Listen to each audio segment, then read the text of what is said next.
The Philadelphia Eagles select Andre Dillard. This was the best tackle in the draft. I'm giving everything, all I got. I'm coming in guns blazing, ready to learn. Miles Sanders, running back, Penn State. Guess what, guys? We got a running back. We draft running backs in Philadelphia. I woke up as a Philadelphia Eagle, so I'm just excited. I can't wait to get to work. J.J. Arcega-Whiteside. I started crying because I was like, dang, I'm about to be an Eagle. Thank you. I appreciate it, Coach. Thank you. This guy's a baller.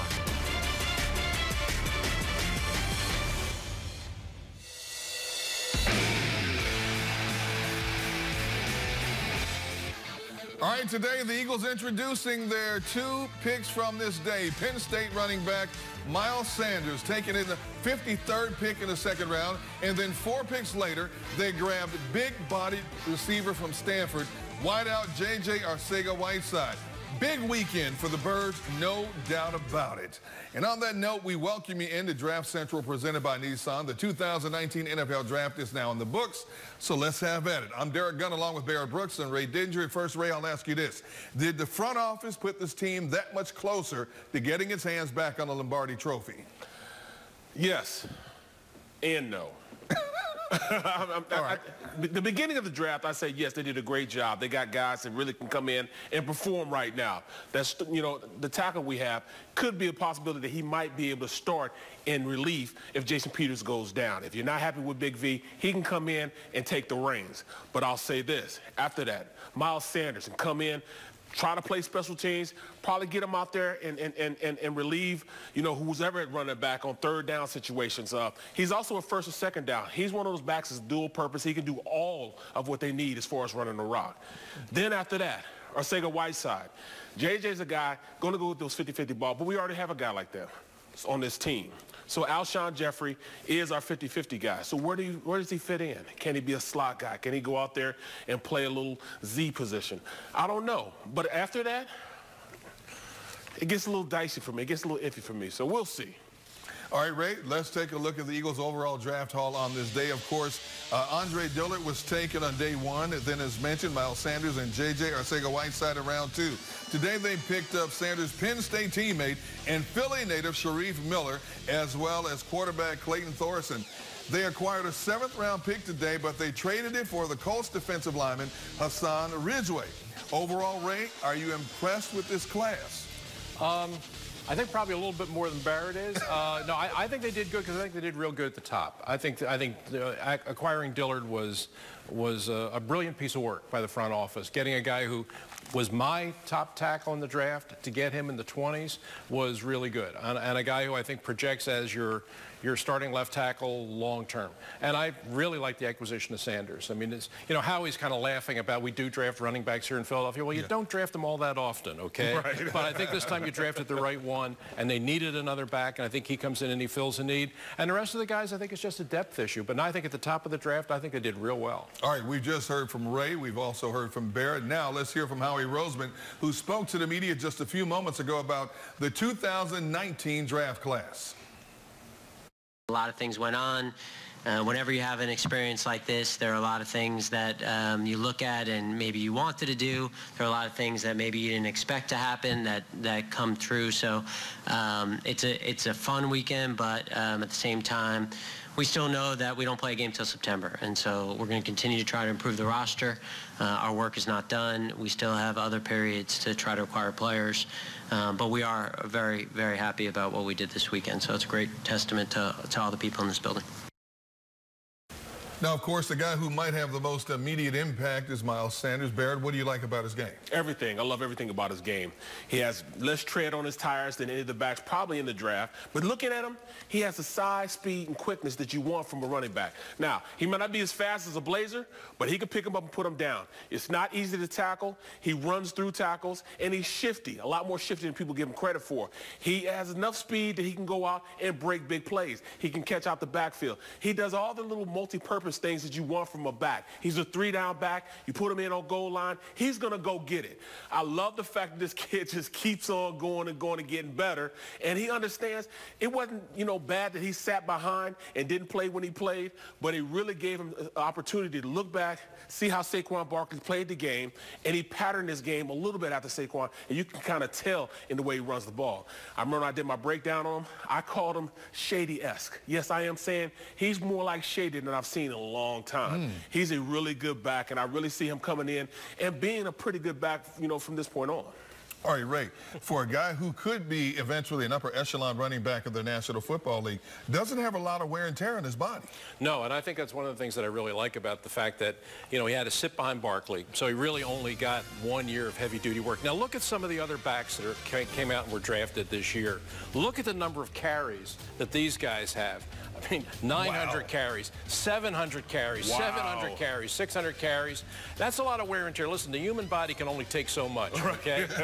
But you look at Miles Sanders, he comes in 276 touches. Compared to all these other backs that are in this draft, the Eagles are getting a back that's, he's got a lot of miles still left to go, and I think that's a real, real plus. All right, we all agree that out of all the picks that the Eagles got this weekend, Sanders could have the most immediate impact. And here is Sanders today and having his NFL dreams come true. Waiting for this opportunity my whole life, so having my dream finally come true and somewhere close to home, it hit home as soon as I seen that 215 call me and they were on the board. So it was exciting, a very special moment for my family. Not a selfish player. I'm willing to do whatever it takes to help this team win. I mean, high school, I split reps with another great running back. Penn State's kind of the same thing. I'm ready. I'm willing to do whatever, as far as special teams or splitting reps, doesn't matter. I'm willing to do whatever to help this team win the championship. All right, now taking a look at their second round pick, a guy who is a big-bodied individual, J.J. Arcega-Whiteside. An interesting pick. Now, Ray, did you like this one? Because I didn't see his name on anybody's mock drafts of any kind. No, very few. The issue I had with it last night was I was thinking after the first two picks were both offensive players. I thought with that third pick they might go defense, but I can't argue against it picking up Arcega-Whiteside because he's a good player. I mean, you said the term big body. You've used it a couple times. That's exactly what he is. I mean, he's 6'4". He's 225 pounds. There are times when you watch him, he almost looks like a tight end. Yeah. But and he could probably in some formations line up as a tight end. This team doesn't need tight ends at the moment, but I think he stands out as a guy that can be split wide. And what you see, the only issue he's going to have coming into the NFL is going to be the fact that he's got average foot speed. And you pretty much see every catch that he's got in college was a contested catch. It's going to be the same thing in the NFL. He's going to have to go up over top of people and catch the ball. He's going to have to wrestle the ball away from them.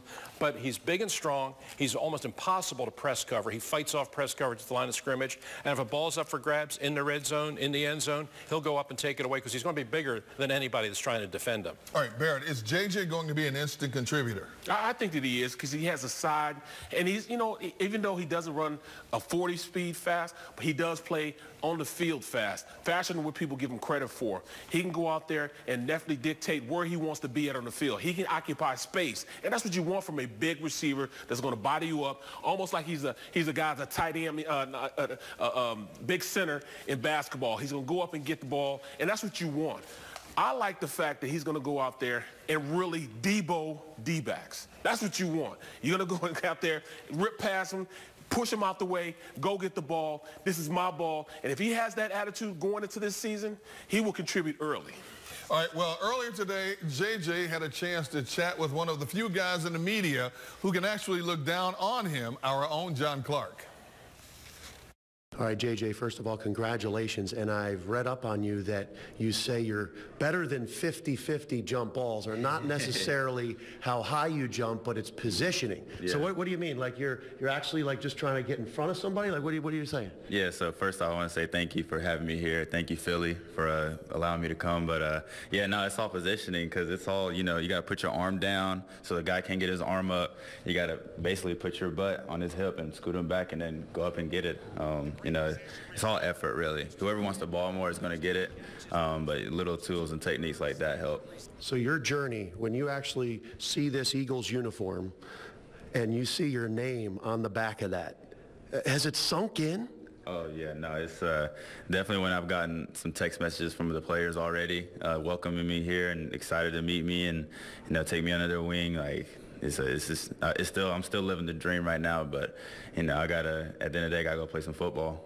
How cool is it that Alshon Jeffrey is one of those receivers that your game is kind of patterned after, and now you're going to be able to watch him up close and learn a lot of things from him, too? Oh, no, he's the best. He's one of the best to do it, and to be able just to not only watch him in person, but to line up next to him and really get to pick his brain about, how he does and how he's gotten so good and how he's gotten to this point. And, it's going to be great for me and my career, and, I'm going to try to help him and as much as I can, even though he probably doesn't need it.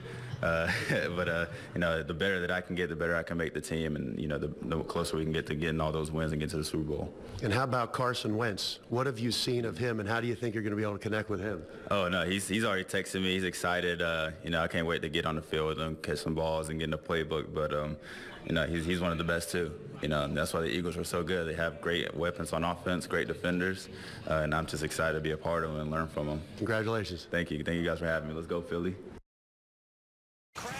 Go Philly. All right, the Eagles went back to State College in the 4th round, taking Philly's own Sharif Miller. We will hear from the diehard Eagles fan on getting to live out his dream. More Draft Central presented by Nissan coming up after this short timeout. Fly, Eagles, fly to the road to victory. E-A-G-L-E-S, Eagles!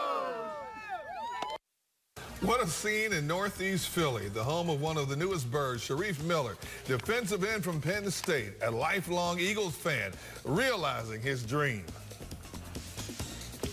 I never thought in a million years that I ever get drafted, and especially from the Eagles' home team, the team that I grew up on. Me and my grandpa grew up on watching the games. Every time the Eagles come on, we watch the game. Man, it's crazy. I'm just blessed and thankful. And we welcome you back to Draft Central. What a story of Sharif Miller, but what kind of impact is he going to have? Guys, did you like this pick? You know what? High effort guy. Yeah. He's going to go out there and play hard every single play. He's going to get up the field. Coach Philip Daniels, he wants that type of player. He kind of reminds me a little bit of Curry. See, I like to compare guys just so I can give you a little sense of what I see in a guy. It reminds me a lot of Curry as far as him giving effort. May not have all the physical and tangible things, to be a great pass rusher, because he doesn't bend at the ankles and come around the corner like I've seen big-time pass rushers do. But the effort that he gives makes up what he lacks as far as that ability to turn the corner. And he's also pretty good at the run. He's going to lift, punch a guy out, get vertical, and get up the field. So his change direction is pretty good. He's just a guy that's going to give you all he's got on the field, and that's all you can ask from a player. Right. I would say that's a pretty good description, actually. I would describe him still pretty raw, but I think there's a lot of upside there. One area where he definitely has to get stronger. You can see he needs to fill out and get stronger if he's going to play with his hand on the ground as a defensive end. When they went to the combine this year, of all the defensive linemen, he had the poorest performance in the bench press. He did 16 reps at 225, which is, you got to get bigger and stronger than that. But I like his effort, and I like the fact that he's coming home. And there's a lot there that still needs to be developed. But the biggest thing is he needs to get a little stronger. All right, so Sharif is in, but does that mean Chris Long is out? We're still not sure if Chris Long will be back this year, but his tweets certainly make it seem like he's done. Asked what chance there was of him playing this year, he said, "It's not zero, it's not good, but I've always told them to assume I won't be back as to not hold them up. They could easily fill that purely depth position with someone else. I had a good enough year to not to be in that situation. Zero hard feelings. It's a biz." All right, let's head on over to the NovaCare complex right now and bring in my colleagues, both Reuben Frank and Dave Zangaro. And guys, let me ask you, do you think Chris Long is coming back to the Eagles in 2019? No, I mean, I don't see it happening. And it has nothing to do with Sharif Miller. I think that's probably one of the nails in the coffin. But for me, the big move was to get Malik Jackson, because he's going to be the guy who's out there on third downs. Previously they didn't have Fletcher Cox and another defensive tackle stay out there on third downs, and Chris Long would get a chance to play in those sub packages because Brandon Graham, or even before then, Vinnie Curry, would slide inside. That's not going to happen as much with Malik Jackson. I think that really was the biggest move that led to the situation with Chris Long right now.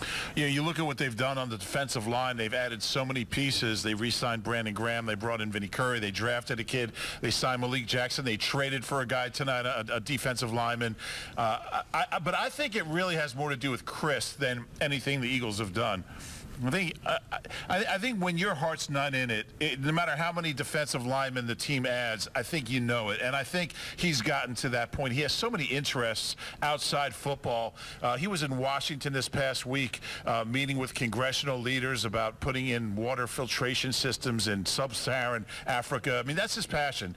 And he's had a great career. Didn't catch his dad in sacks. He's close. Needs like 14.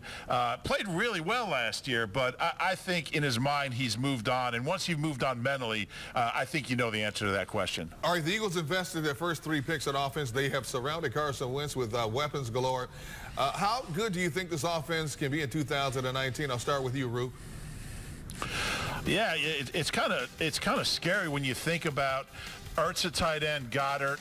You bring him in. You bring in Deshaun to add to Aguilar and Alshon. Then you draft a receiver. You finally have that kind of go-to running back in Miles Sanders to kind of mix in with Jordan Howard and Corey Clement, whatever he's going to bring you. And then you have a left tackle if Jason Peters can't play. So this whole offseason has kind of been geared toward what can we do for the offense. I mean, the first 3 picks. Last time the Eagles drafted offensive players in the 3 offensive players in the first 2 rounds was 1973. That was a long time ago. So the emphasis was on what can we do for Carson? How can we protect him? What weapons can we get for him? This offense is going to be scary good. I don't know how you cover Deshaun and Ertz and Alshon and Nelly and then maybe Miles Sanders coming out of the backfield. This is going to be a dangerous. It's going to be fun to watch. Yeah, I mean, I think the thing about it is they're going to be so multiple. That's the exciting thing. I mean, they can go in 12 personnel with Dallas Goedert, who in year 2 should be even better. But in 11, they have Deshaun Jackson out there, Nelson Aguilar out there. They brought in a second-round receiver. They have so many different ways that they can beat you. It's going to be fun to see what Doug Peterson does with it all.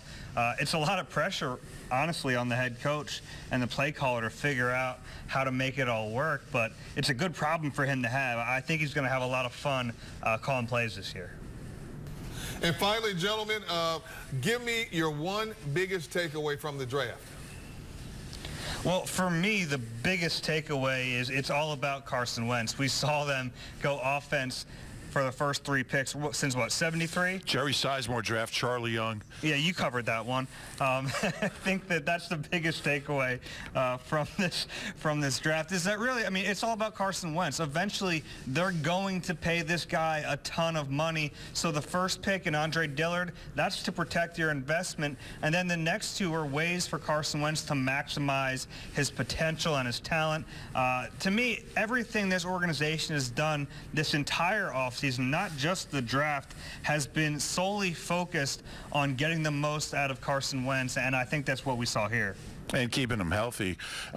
For me, you know, I think that they were really true to their board. It would have been easy. I mean, there were some safeties there. They could certainly use a young safety. I mean, Adderley was there.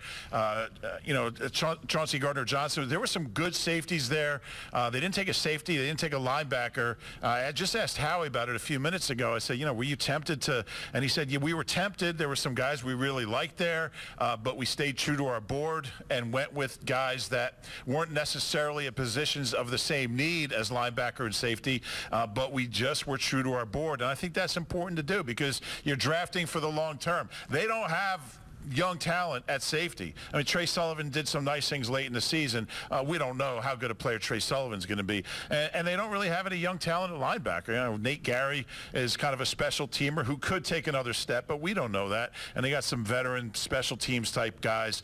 So they need young talent at those positions. And there were guys they could have taken, but it wouldn't have been true to their board. So we'll see how that works out for them in the long run.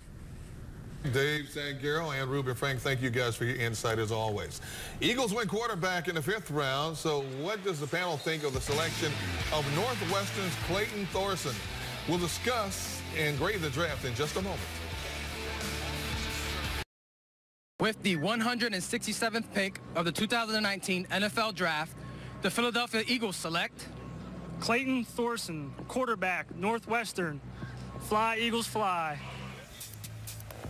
So the Birds grab a quarterback, selecting Clayton Thorson, a four-year starter at Northwestern. Figures to be the third stringer behind Carson Wentz and Nate Sudfeld. And, of course, the Birds also have quarterback Luis Perez, who they brought over from the now defunct AAF League. The Eagles traded down in the fifth round few spots and watched Carson Wentz's college teammate Easton Stick go one pick in front of them. But the Birds get Thorson. Ray, do you like this quarterback? Yeah, I do. I think there was never much doubt in my mind that they were going to draft a quarterback today. It was just a question of which one. It would have been very interesting if Easton Stick had been on the board, because I think they very well may have gone there for the North Dakota State guy. But listen, I think that Thorson is a good pick here. He's the winningest quarterback in the history of Northwestern. He took the Wildcats to 3 consecutive bowl games, which is pretty good when you consider the level of competition that they play. Set the school record with touchdown passes. He's a very good short to intermediate range passer. He's a pretty good athlete. He's mobile. Ran a pro-style kind of offense there, which is an easier transition. As you can see, he can run the ball a little bit. He had 27 rushing touchdowns. Had some injury issues. He had shoulder surgery, had a torn ACL, but he came back from all of that. And I think that he's the kind of high-character, team captain kind of guy. They always talk about the culture of that quarterback room. They felt it was really good when they had Foles and Sudfeld and Wentz in there. I think this guy's going to fit in real comfortably. Barrett, you surprised they took a QB? No, I'm not surprised they took a QB. They needed somebody to come up through the ranks, and at this point, you know, why not go get somebody? At this point, Carson is not worried about his job at all. This guy's solely going to come in so they can mature inside of that offense and maybe get some reps here and there as far as being a reserve guard much later on after, you know, Carson's been in, you know, for a long time. I will say this, he's one of those guys that he's used to winning. I mean, even in being at Northwestern, being in the Big Ten, he still went out there and played well against quality competition like the Ohio States, the Michigans, you know, teams like that. Now it brings us to the moment of truth as we take one last look at the Eagles draft class, and then we need to get grades across the board. So, Ray, I will let you lead off, sir. I really liked it. I thought the Dillard pick was terrific. I thought they did a great job of strategizing and moving up and getting a player who I think is really good. So I think the addition of Sanders is really good. He sort of completes the backfield. I think Arcega-Whiteside, to me, he projects as a guy who, when they get down in the red zone, they're going to take Deshaun Jackson off the field, and they're going to put this guy in, and they're going to have wide bodies from sideline to sideline. A lot of good targets for Carson Wentz. I'm giving this draft an A-. Ooh, all right, Bear. Whoa, well, I'm the total opposite of that. It's not a bad draft. I really think that, you know, I'm going to give him a C+. But I just didn't see, you know, the quality that I needed on the defensive side of the ball in this draft. I needed a linebacker. We didn't get one. But other than that, you know, the players that we have will be very functional here. All right, for me, I'm going to give them a solid B. I think the first 3 picks are going to be able to contribute, although the offensive tackle is not pressed to start right away. Beyond that, we just don't know.